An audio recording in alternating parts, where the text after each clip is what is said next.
হাতে সুতা বাঁধার পিছনে যে কত বড় মেডিকেল সায়েন্স আছে সেটা আপনি জানলে অবাক হয়ে যাবেন। আসল বৈজ্ঞানিক আমাদের মনি ঋষিরাই ছিলেন। সেটা হাতে পরা সুতা পরা লুকিয়ে থাকা বৈজ্ঞানিক থেকে সেটা বোঝা যায়। আমরা যে হাতে সুতা পরি, আমাদের হাতে এই কবজির কাছে অনেক স্নায়ু বা শিরা আছে, সেটা আমাদের শরীরের সঙ্গে যুক্ত রয়েছে। এই কবজিতে যখন সুতা পরা হয় তখন এই স্নায়ুর উপর হালকা চাপ পড়ে, যা স্নায়ু উত্তেজনা হ্রাস করে, ফলে আমাদের রক্ত চলাচল সঠিকভাবে প্রবাহিত হয়।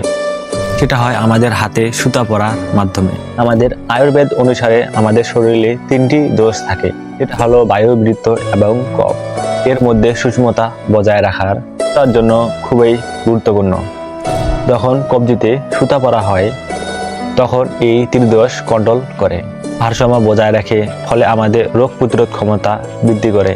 এছাড়াও অনেক গবেষণা থেকে পাওয়া গেছে যে যাদের হৃদরোগ, উচ্চ রক্তচাপ, ডায়াবেটিস আছে, তাদের এই মৌলি এবং হাতে যে সুতা পরা হয় সেটির মাধ্যমে রোগ প্রতিরোধ ক্ষমতা বৃদ্ধি করে। আমরা যখন হাতে সুতা পরি তখন শিরার উপর হালকা চাপ পড়ে, এর ফলে রক্ত সঠিকভাবে সঞ্চালন হয়, রক্ত প্রবাহ ঠিক থাকে এবং রক্ত সঞ্চালন সঠিকভাবে প্রবাহিত হয়, ফলে এইসব রোগের ঝুঁকি কম হয়। রাম রাম।